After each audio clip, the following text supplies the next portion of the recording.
When one nation's insecurity becomes everyone's crisis, what happens when Africa's largest democracy becomes paralyzed by violence, and one man claims he can fix it?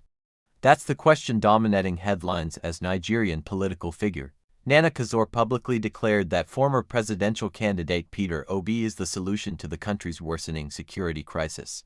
At a time when banditry, terrorism, and kidnappings have become tragically routine, the promise of leadership focused on security reform has ignited renewed debate across Nigeria and sparked attention across West Africa and beyond. In a widely viewed interview, Nana Kazaure described Peter Obi as the only candidate serious enough to tackle the menace of insecurity. This public show of support isn't just political posturing, it reflects a growing frustration with the Nigerian government's inability to stem violence in both northern and southern regions.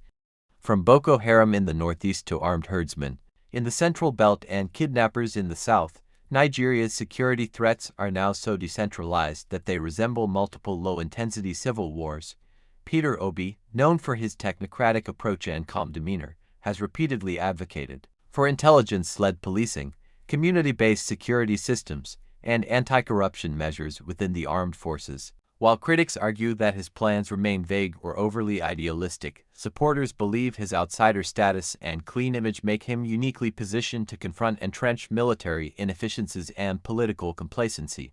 Kazaure's endorsement brings fresh urgency to these proposals, especially as Nigeria prepares for critical regional elections that could reshape the political landscape. Nigeria's internal security is not just a domestic issue, it's a continental fault line. As West Africa battles coups, jihadist insurgencies, and economic migration, Nigeria's role as a military and diplomatic heavyweight has never been more critical. Instability in Nigeria risks cascading effects: disrupted trade across the ECOWAS bloc, increased refugee flows to neighboring states like Niger, Chad, and Benin, and the weakening of joint anti-terror coalitions like the multinational Joint Task Force MNJTF. International partners from the US to the EU continue to invest in Nigeria's counter-terrorism capabilities, but aid without reform has proven insufficient. If Obi's campaign gains momentum on a platform of credible security reform, it could prompt broader policy shifts not just in Nigeria but in how global donors approach security aid across Africa. Kazaure's statement may seem local, but it's already echoing across diplomatic corridors. Behind every political promise lies a human toll. In 2024 alone, over 5,000 Nigerians were killed in terror-related attacks or violent communal clashes. Entire communities have been displaced, education systems disrupted, and agriculture, the lifeblood of rural economies, crippled by fear. Women and children remain disproportionately affected, often abducted or trafficked in areas where state authority has collapsed. Peter Obi's challenge, should he lead, won't be just restoring control, it will be rebuilding trust. For many Nigerians, especially the youth and diaspora watching closely, Kazaure's endorsement is a rallying cry, not only to end the bloodshed but to restore a sense of national dignity. And for the global community, it's a reminder that democratic renewal is not just about elections, it's about leaders who can deliver peace where there has been none. Peter Obi's name is back in the headlines, but this time, it's not about votes, it's about violence. Nana Kazaure's endorsement cuts through the noise and puts security at the heart of Nigeria's future. Whether Obi delivers or disappoints, the urgency is clear. Nigeria must act or risk becoming a case study in democratic decay. Watch the full interview for insight into the political momentum and Nigerian stakes involved. Peter Obi has confirmed that he will contest the 2027 presidential election, stating he's willing to serve only one term. Now, the 2023 presidential candidate of the Labour Party ruled out any joint tickets with Atiku Abubakar and emphasized that any coalition he joins must focus on insecurity, economic recovery, and poverty reduction. Obi criticized President Tinubu's foreign trips, saying they contrast sharply with the insecurity and hardship in the country. He also outlined plans to prioritize security, education, and cost-cutting in his first 100 days if elected, that is. He reaffirmed commitment to the Labour Party despite ongoing leadership disputes and said efforts were underway to secure INEC's recognition of the Nnamdi Usman-led faction. Well, joining us now is former Labour Party spokesperson Nana Kazaure for a chat about Peter Obi's hint of running for president in 2027 for one term, his vision, the significance of his one-term vow, and how it could shape the 2027 race. It's great to have you on the show. Thank you for joining us this afternoon. It's good to be here, Hawa. How are you? Good afternoon, Temi Tokwe. Good afternoon, Hawa. Good afternoon. Well, Peter Obi is discussing this one term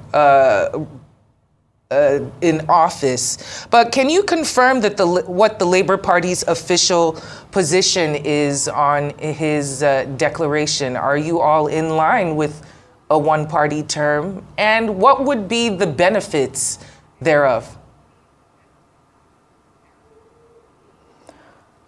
There are many benefits with a Peter Obi presidency. One thing we know is that a Peter Obi presidency is not the first thing he said he's going to tackle within the first 100 days, and he said it very emphatically even recently, would be to tackle the menace of insecurity in Nigeria, to ensure that we have better education, better healthcare for the people of Nigeria. Peter Obi's presidency is one that we should understand will be very people-centered because he's very big on human capital development. Without human capital development, Nigeria cannot thrive without being educated. For example, you might have a talent in something. We see it happen a lot at the time where people open up businesses. But because they're not properly educated, especially in terms, for example, finance, you see that they have issues, there are glitches, you cannot crunch those numbers properly. So he's very big on education, he's very big on ensuring that the Nigerian people themselves develop themselves educationally so that we can thrive as a country. If we're not educated, it's almost impossible for us to do well. If we don't have, he even said it, that the first thing he will hit the ground running and doing will be ensure that Nigerians are secure, the lives of Nigerians, the businesses of Nigerians are secure. Without security, many of the things that we want to do as a country will be almost impossible.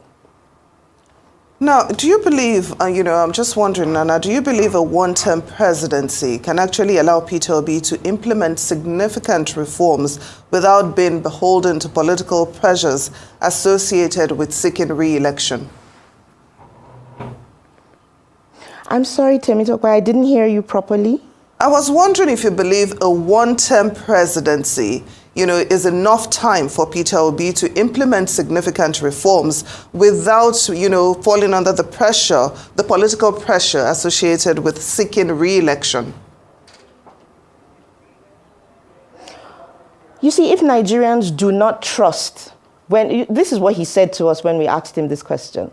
He said, it's about his integrity as a person. It's about the legacy that he wants to leave behind. If somebody like President Tinubu, which I must say personally, now politics aside, I am quite disappointed that he's not been able to, take the reins of this country. If Nigerians have a distrust in the word of politicians, it's not by virtue of anything Mr. Peter Obi has done.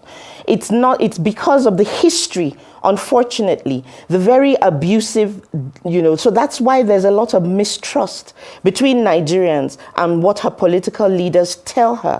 One thing we know that a Peter Obi presidency will give us is that institutions will not be run by strong men. We will have stronger institutions. And that's where this is what I want to say. I've said it before on this same platform. If Mr. Peter Obi is the president of Nigeria come 2027, after the elections, and he does well by 2031, trust and believe that it will be Nigerians themselves that would be asking for him to continue.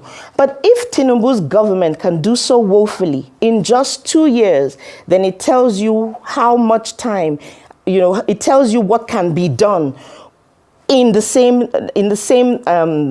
period of time by a man who is determined to serve the people, to serve the country, and to redirect and retool the minds of Nigerians towards a better country.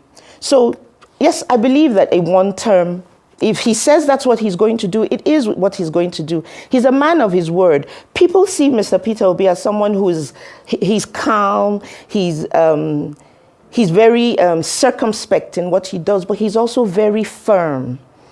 And so, yes, if he says he will run for one term, I do not know that that's what's on the table yet. But he did say that if that's what is put on the table, and if he says he's going to run for one term, then so be it. That's what he'll do. And we do trust and believe that that's exactly what he'll do. And just to hammer the point in one more time, I know you said that 2 years was enough or 4 years was enough to dismantle a system, but with one term, does it really provide Peter Obi the fair chance to implement any of the transformative changes that the party might envision, also knowing that there is a lot of uphill battle and resistance against his presidency, his candidacy, et cetera? Is that enough time? 4 years is enough time. Nigerians have been through so much, and when you have the people behind you, when you are focused, when you say that you're going to tackle criminality, we know that a presidency with Peter Obi, we're not going to have budgets that are being padded unnecessarily.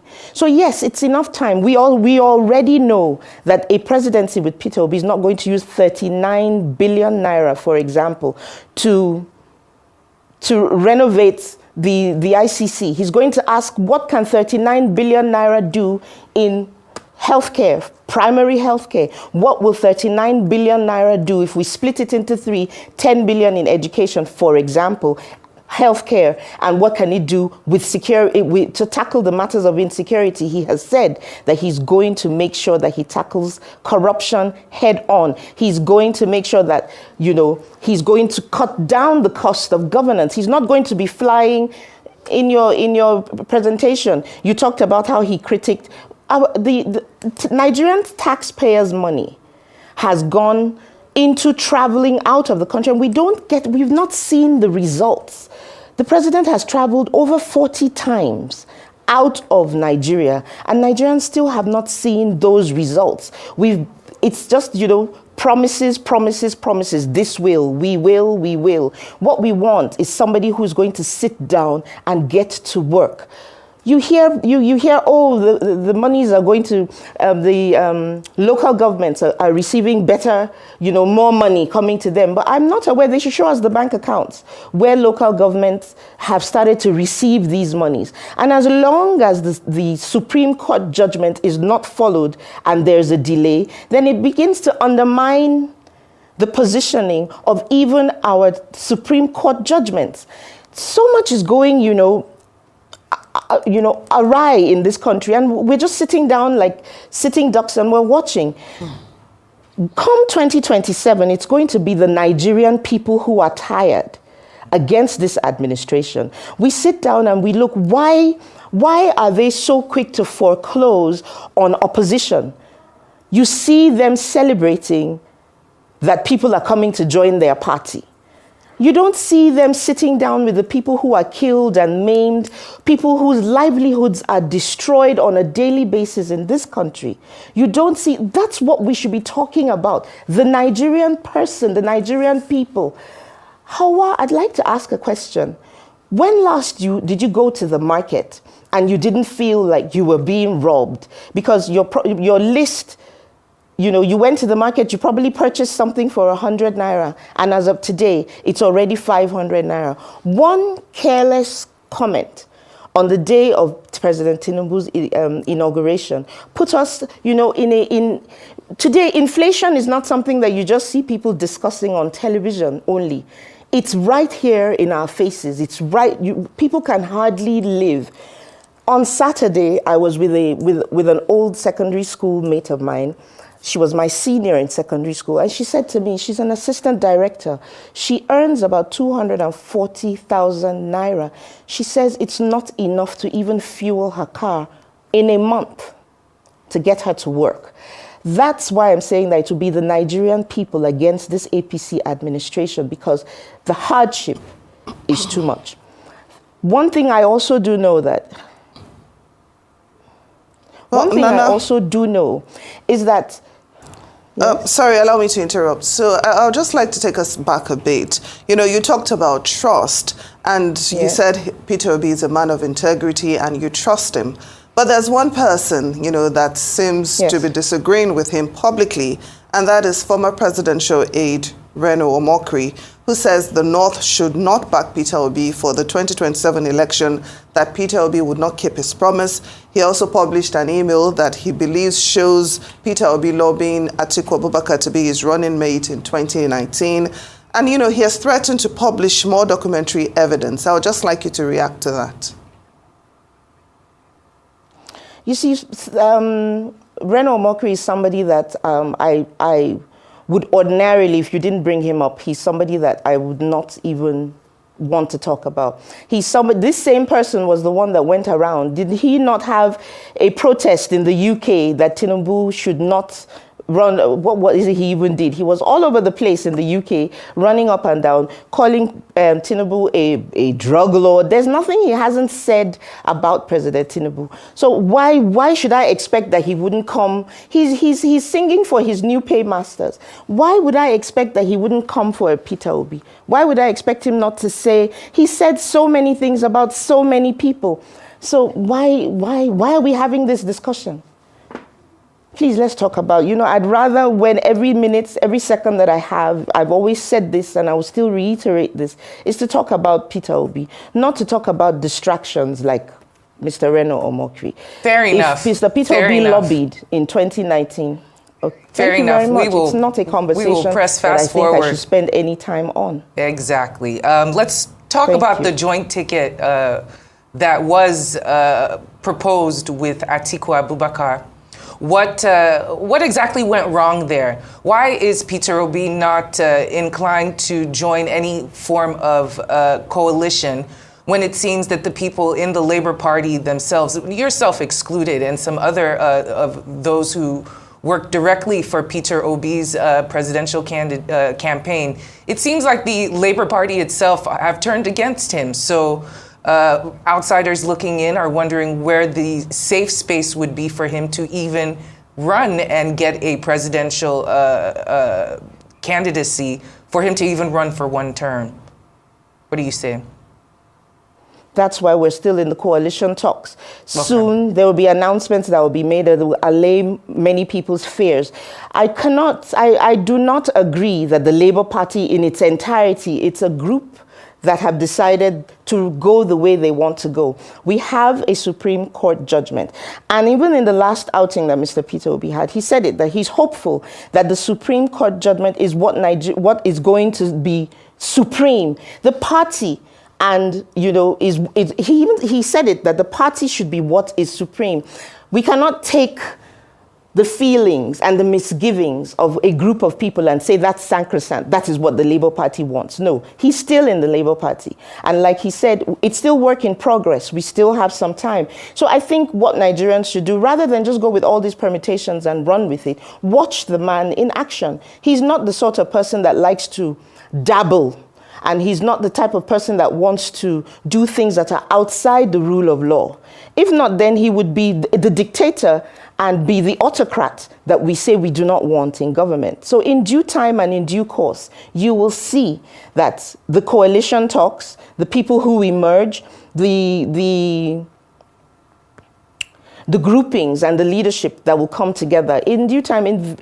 I don't want to give dates, but I know that very, very soon we will understand and see what's going on within the coalition. And he has told us, whatever the situation is, he's the first, but we will hear it from him first and not from third parties. So we just have to wait when things are properly finalized, because, you know, he's also in the position where he has to consult. So it's not just about what he wants. I've said it before. He's running for this office through many hopeful Nigerians. He's not running just by himself, for himself. Yes, he has an ambition that we support. But we should also understand that because he's in consultations, it's not something that we should bring to the table just yet. We are still in coalition talks. We know that in the near future, very soon, there will be all the answers to these questions, but there won't be a coalition is highly unlikely at this time. Now, Nana, considering how the 2023 election played out, how optimistic are you that Peter Obi's commitment to a non-violent and transparent campaign will be enough to attract voters who seem to have grown disillusioned with the way we play politics in Nigeria? You see, that's not Mr. Peter Obi's fault. And that's one thing that irks me as an individual, as a person, Temi Tokwe. That's one thing that when I see the level of insecurity, what the government, I'm taking the full responsibility of saying this, you can tell that certain people there's no political will to secure the lives so that there will be apathy amongst the people. But what I will say is that Nigerians we will not cower. Yes, 2023 happened and lessons have been learned. It won't happen again. This time, you can see if you're somebody who's been following what we're doing, we've been going through our registrations, we've been educating people, we've been talking to grassroots for people to be educated on the reasons why it is detrimental to your life, it is detrimental to your future for you to think it's okay for somebody to come and give you 10,000, maximum maybe 200,000. After the elections, then what? So you see, in a way, what we do when we're speaking to people in the grassroots, when we're talking with Nigerians, the first thing we say, like we say in local parlance, how market? How market? And because everybody knows where the shoe pinches, people can't go to hospitals. For example, there was a medication I used to get at 700 naira. That particular tablet, 700 naira per tablet, as we speak, 2 years down the line, it cost 4,200 for the same drug. So you can see that people can barely even, we're talking feeding, we're talking healthcare, even transportation. So when we say how market, we're telling you, you can't sell your conscience. You mustn't sell your vote because it does not, at the end of the day, we all suffer it. At the end of the day, the people who, the political merchants who are there for their own self-aggrandizement and not for the service of the people are the ones who are enjoying themselves. And the rest of us sit down in a country like Nigeria that is endowed, and all we have is suffering. All we have are tales of death. All we have is the stench of death. All we have is the fear that if I'm moving from point A to B, am I safe? All we have are the stories that make the headlines of insecurity. So at the end of the day, with the lessons we have learned from 2023, our focus is on INEC. You can actually see that we've been talking about having our electoral reforms that mustn't be tampered with.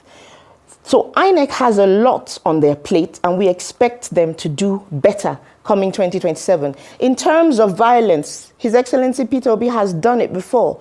When he felt that he had an issue, he took it to court. He told everybody he's one person that believes very strongly in the preservation of life.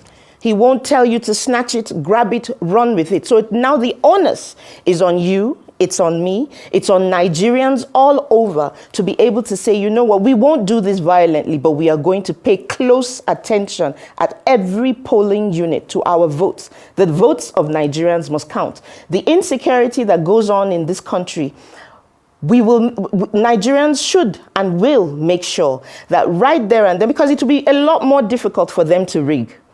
For example, if there are 20 of us that have registered at a particular polling unit, and all 20 of us show up, because there was something that the senior advocate of Nigeria, Femi Falana, said on a sister program, and I've always held on to that.